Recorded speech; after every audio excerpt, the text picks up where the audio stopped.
Oi, gente, estamos aqui com mais um encontro nosso de leitura e hoje a gente vai dar uma lida na função religiosa e na meia-idade. Como todos nós já estamos ou passamos da meia-idade, né? E a questão religiosa ela se torna bem mais presente na nossa vida, na nossa mente, né? E é um assunto que está rondando muito o consultório, as pessoas hoje em dia. Então, eu peguei esse livro aqui, olha, bem bonitinha, né? A graça. Os arquétipos junguianos e a espiritualidade na meia-idade. Então, vamos lá. A espiritualidade da meia-idade exige uma atitude religiosa. Freud, por meio de seus estudos psicológicos, libertou-nos da sexualidade reprimida. Os trabalhos de Jung chamam para uma libertação da função religiosa. Tão perigosa e reprimida pode ser a sexualidade. A espiritualidade reprimida não é menos perigosa para a plenitude da vida humana. Para Jung, a vida espiritual da pessoa humana é exatamente o que nos faz humanos. Freud via Deus como uma projeção infantil do pai e a oração como um desejo de retornar ao ventre da mãe. Jung via Deus como uma projeção do arquétipo do Deus interior e a oração como uma comunhão com Deus, a comunhão com o Self, o arquétipo de Deus. Para Jung, a imagem de Deus é inata em cada um de nós. A negação e repressão disso violenta a natureza e limita a pessoa. Sua habilidade de se relacionar com o sobrenatural e com o reino arquetípico da psique. Mesmo crente, a pessoa tem ciência de que a imagem psíquica do Deus interior não é prova da sua existência, mas apoio para a nossa crença e abertura para o encontro pessoal com Deus, exigido por nossa natureza. Entende-se melhor a conexão entre o Deus exterior e o Deus interior, Deus como transcendente e inerente. A ideia do divino espírito interior ativo carrega um novo significado psíquico. Freud nos colocou em contato com a sexualidade humana básica e sua força. Jung nos põe em contato com os espíritos reprimidos. Assim que se contata o mundo interior, o centro do self, o divino espírito interior que age em nós, se é levado a viver uma vida mais espiritual e holística. Essa tensão com o self, com o Deus interior, é uma experiência iluminada, que tanto separa como une, empobrece e fortalece, apela para o interior e para o exterior, tanto nos cria como nos recria. Jung percebeu que o encontro da pessoa moderna com a psique, o encontro com o self, é um mistério que não pode ser distinto da experiência de Deus. Os místicos de todas as idades testemunharam a catedral interior. A espiritualidade é uma constante expansão do potencial divino, que é essencial na constituição do ser humano. A pessoa na meia-idade é chamada para uma intensa participação na vida religiosa, falando antes. A experiência interior e o encontro com as figuras do inconsciente são experiências religiosas. De acordo com Jung, esse desdobramento da personalidade na segunda metade da vida ocorre por meio de um grande encontro no reinado arquetípico. A base da fé não é consciente, mas uma experiência religiosa espontânea, que leva a fé individual para a imediata relação com Deus. Isso está no livro Eu Desconhecido. Não importa o que o mundo pense acerca da experiência religiosa, mas aquele que a tem, possui um grande tesouro, formado por aquilo que fornece a ele uma fonte de vida, significado e beleza, e que dá um novo esplendor ao mundo e à humanidade. Ele tem fé e paz. Esse trecho está em Psicologia e Religião. Finalmente, voltemos às Escrituras para perguntar se elas oferecem uma palavra àqueles que se encontram em meio à crise e transição da meia-idade. Os evangelhos retratam Jesus como um novo Moisés, livrando-nos da escravidão e dando-nos novo viver. Os evangelhos, como todas as escrituras, são relatos das experiências da vida das pessoas. Eles revelam experiências primordiais, experiências religiosas, experiências sobrenaturais, transformações, conversões, doenças humanas, impregnação divina, todos os altos e baixos do espírito humano. As escrituras revelam as muitas facetas da natureza humana, o mal escondido em cada natureza, em cada um de nós, os cumes que almejamos para os quais somos chamados. As escrituras podem refletir a qualquer momento algo como sendo consolador, desafiador, instrutivo e refrescante. Por meio das escrituras, o Espírito nos evoca o crescimento, a cura, a transcendência, confissão, integração e plenitude. As escrituras nos põem em contato com a dimensão espiritual da vida, o inconsciente, os anjos, os sonhos, as forças malignas, as visões, as mensagens divinas, as Páscoas, os êxodos, as mortes e as ressurreições.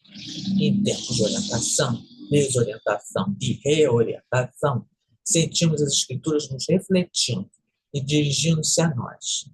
Em tempos de deslocamento e recolocação, em tempos de bem-estar e plenitude, encontramos as escrituras dirigindo-se a nós de uma maneira profunda e doadora de vida. As escrituras podem nos colocar em contato com o Self, podem nos recriar na mente e no coração. Podemos nelas encontrar o lado divino. As escrituras podem nos colocar em contato com nossas experiências religiosas. Para uma pessoa da meia-idade, isso é essencial. Quais foram as minhas experiências religiosas no passado? Quais as experiências foram memoráveis? Quais foram as fontes de decisões que me fizeram saber mais acerca de quem eu sou e como Deus sabe quem eu sou?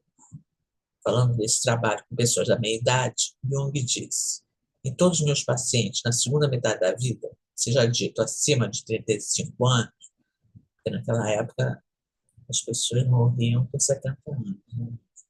Então a gente tem que pensar se a nossa meia-idade já está mais para 45, 50, né?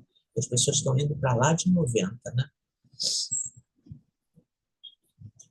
Não houve outro problema, em última instância, que não aquele de encontrar uma perspectiva religiosa na vida. É seguro dizer que cada um deles adoeceu porque perdeu aquilo que as religiões vivas de cada época deram aos seus seguidores, e nenhum deles conseguiu ser realmente curado enquanto não recobrou a perspectiva religiosa. Isso está no livro Homem Moderno em Busca de uma Alma. Somente o Espírito pode despertar em nosso coração a atitude religiosa com relação à vida. O Espírito respira onde e quando quer. Os evangelhos dizem que Cristo bate à nossa porta, convida-nos a entrar e a cear com Ele. Relembra-nos que Ele é a videira e nós os ramos. Revela-nos nossos segredos e enumera os cabelos em nossa cabeça. Ele nos busca, revela-nos nossos segredos e enumera os cabelos de nossa cabeça. Ele nos busca como um pastor, busca a ovelha perdida. Ele fala com o fariseu que há em cada um de nós. Desafia Marta, protege as mulheres perdidas, admoesta Tomás e toma a criança que há em nós em seus braços. As escrituras e experiências humanas, primordiais da meia-idade, nos abrem para profundezas interiores, inconscientes, e nos chamam para a vida. Falando do inconsciente, da vida espiritual, Anne e Barry Ulanov dizem o seguinte: sem acesso a essa vibrante, subjacente corrente de experiência humana, crua, sem diferenciação e misturada com o físico, os procedimentos do crescimento espiritual se tornam secos.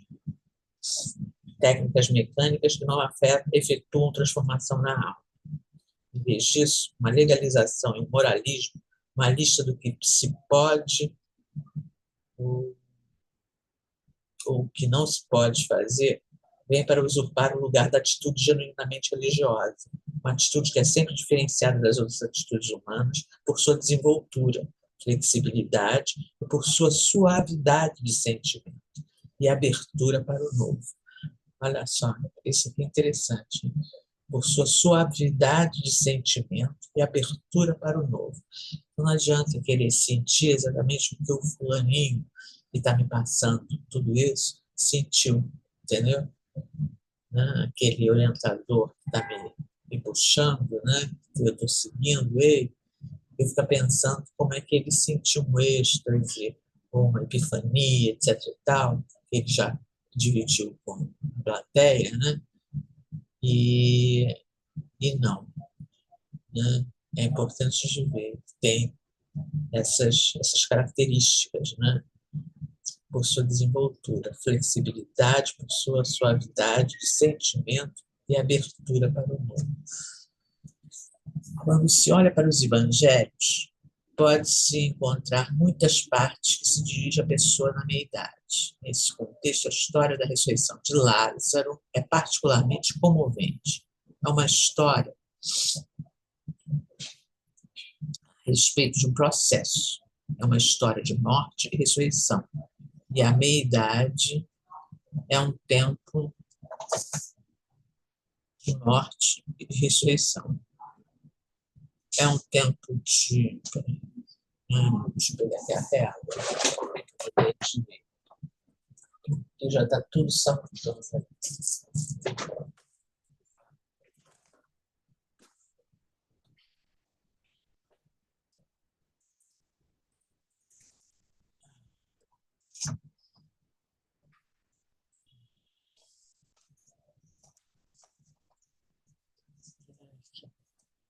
É uma história a respeito das emoções humanas, os medos, os corações quebrantados, do inesperado.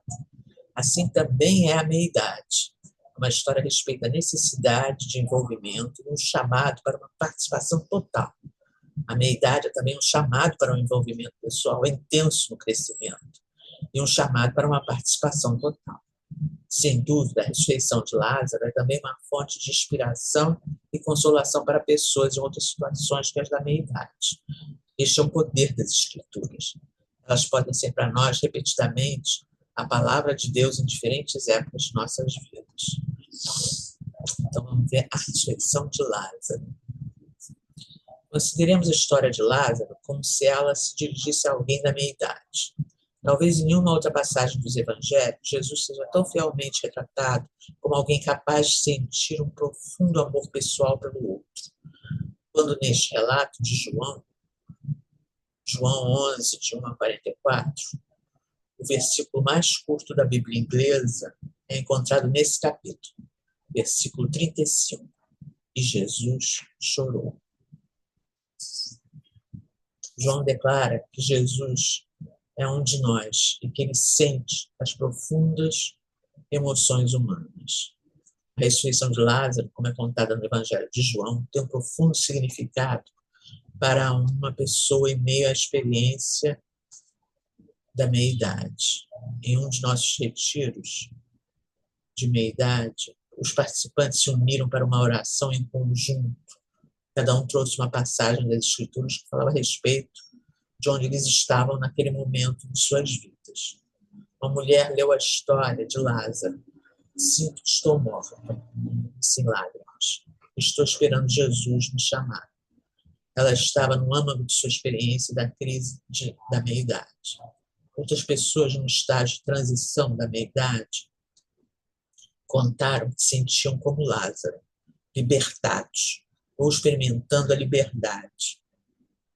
Muitos outros que haviam experimentado o terceiro nascimento e estavam... Peraí, que agora já confundiu tudo. Não tinham como Lázaro. Estavam na transição da meia-idade, contaram que se sentiam como Lázaro, libertados ou experimentando a liberdade. Muitos outros que haviam experimentado o terceiro nascimento estavam no período da meia-idade, propriamente dito, identificaram-se com Lázaro porque se sentiam ressuscitados e libertados. Seja em crise, transição ou em qualquer outro momento da meia-idade, as pessoas sentem que a história de Lázaro lhes dá esperança na tristeza ou reflete a nova vida que receberam. Quando se ora por intermédio da história de Lázaro, pode-se discernir a espiritualidade da meia-idade. Jesus está no Jordão.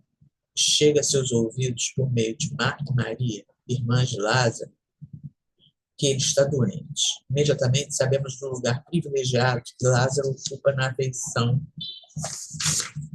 de Jesus. O teor do relato revela-nos isso desde o início. Senhor, aquele que amas está doente. João 11:3.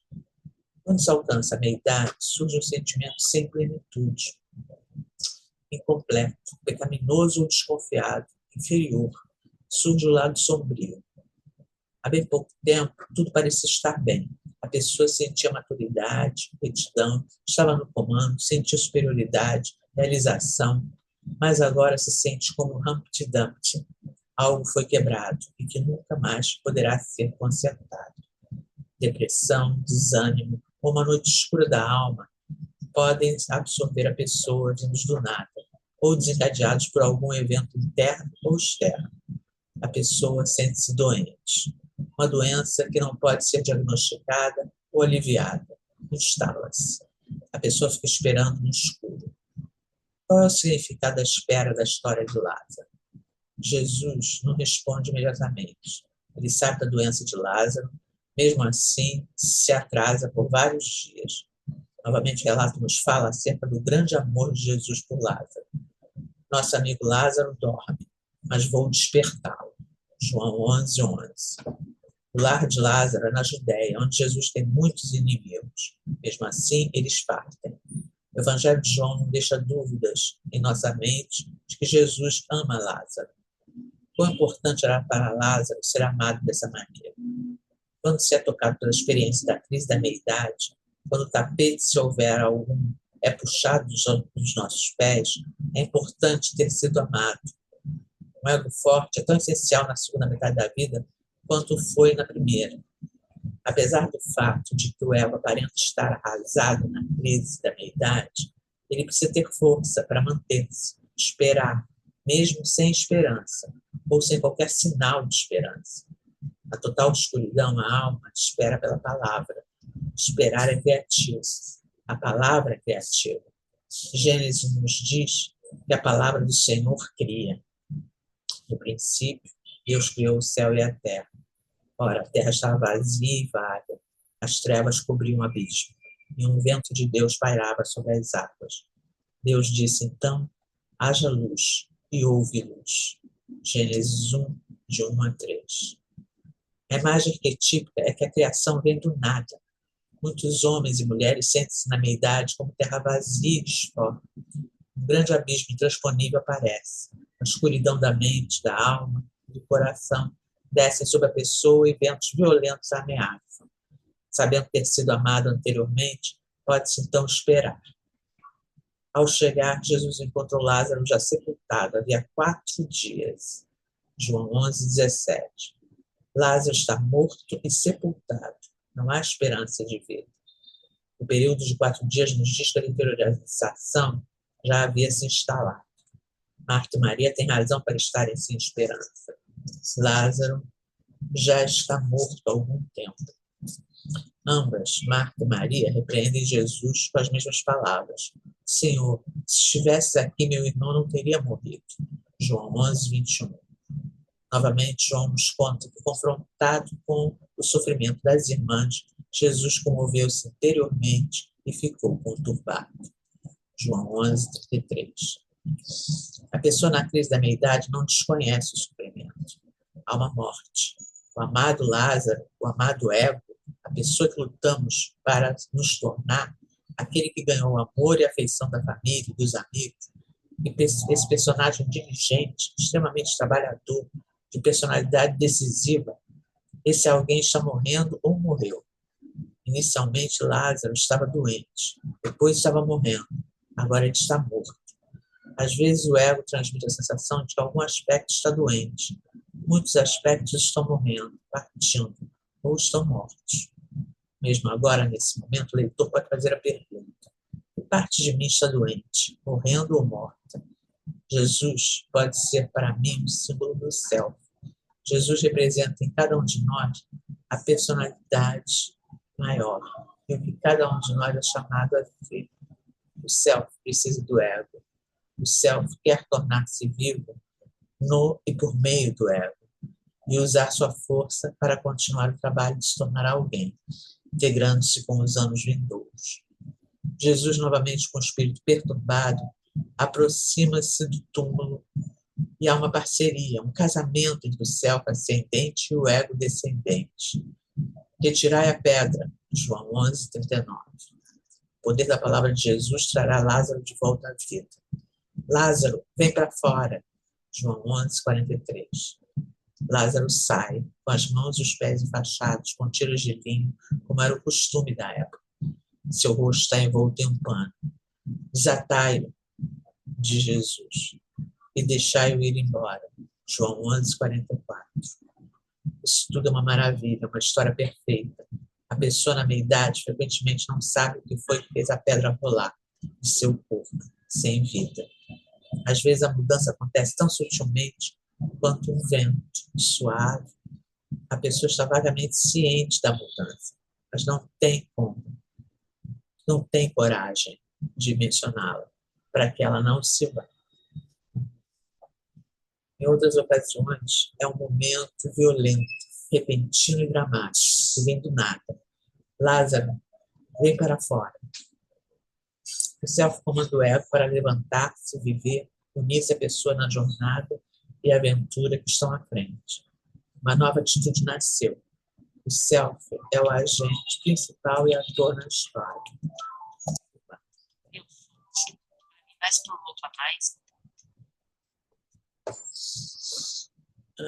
Uma nova atitude nasceu. O self é o agente principal e ator da história de vida a ser encenada. O ego tem um lugar necessário, porém subordinado. Jesus chamou outros para participarem do grande ato de ressuscitar Lázaro dos mortos. Ele chamou outros para juntarem-se a ele, retirarem a pedra e desamarrá-lo. O self emprega tanto a vida interna como a externa do grande ato de tornar-se livre. A individuação não somente chama o ego e o self para interagir, respeitarem e amarem, mas também para uma participação, tanto na vida interior como na exterior. Chama para uma participação na vida interior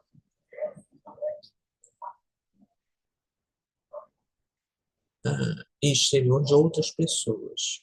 O self não é uma monarquia individualista, orgulhosa, isolada e arrogante. Engaja outros, mesmo os personagens sombrios, em sua grande tarefa de plenitude e liberdade. Engaja outros em suas tarefas, para tornarem-se uma alavanca para os seus semelhantes e para unirem-se na recriação da terra. Jesus, com uma voz forte, chamou Lázaro para sair e chamou outros para libertá-lo. Durante toda a história, há uma intensa participação, mesmo durante a espera. O que pode a pessoa na meia-idade aprender acerca da espiritualidade a partir da história da ressurreição de Lázaro? Aqui há algumas sugestões. Morrer sempre precede nova vida, novo nascimento, uma transformação. É como a carta da morte no tarô, né? A gente sempre, quando tira a carta da morte, a gente já imagina que vai ter uma grande transformação na vida. Alguns aspectos vão precisar morrer, no sentido de desaparecer para dar lugar a outros novos que vão chegar, né? Para dar lugar a uma transformação que vai acontecer. A nova vida vem da deteriorização, do que é indesejável, de um mau cheiro. Esperar é parte do processo de mover-se de um estágio para outro, parte do processo de transformação. Por isso, as pessoas ficam muito tensas hoje em dia. tem tanta ansiedade, porque as pessoas não estão mais acostumadas a esperar, a ter paciência e viver o processo, e viver o fluxo da vida, né? Parte da escuridão da crise da meia-idade é porque o ego está abrindo caminho para o self, do consciente para o inconsciente. É óbvio, vai ser através da escuridão, né, gente? Deus verdadeiramente me ama e sente minha dor. E eu não estou sozinho. Isso, quando isso entra dentro da criatura, ela sente que Deus o ama mesmo, que ele nunca está sozinho. Acabou, acabou. Não tem mais problema nenhum. Que problema? O que é problema? Nem sei o que é problema.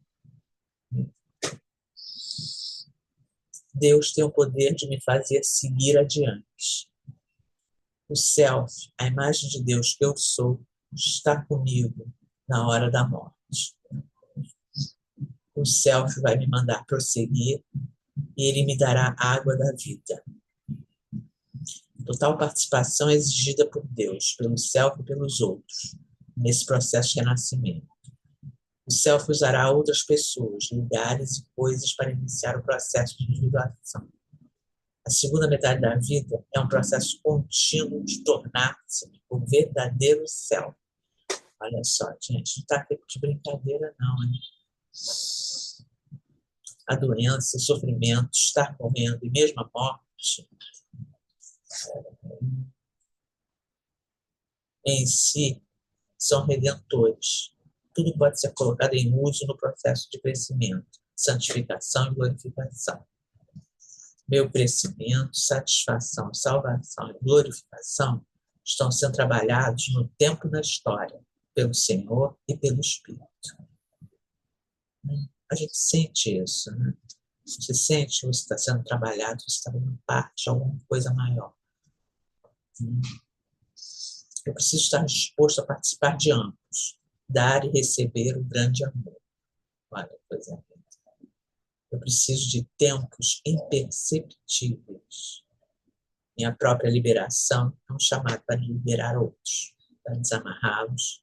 Cada um de nós é chamado a participar totalmente na libertação dos oprimidos, porque a gente trabalha na libertação dos nossos sentimentos oprimidos, dos nossos pensamentos oprimidos, das nossas atitudes oprimidas, né?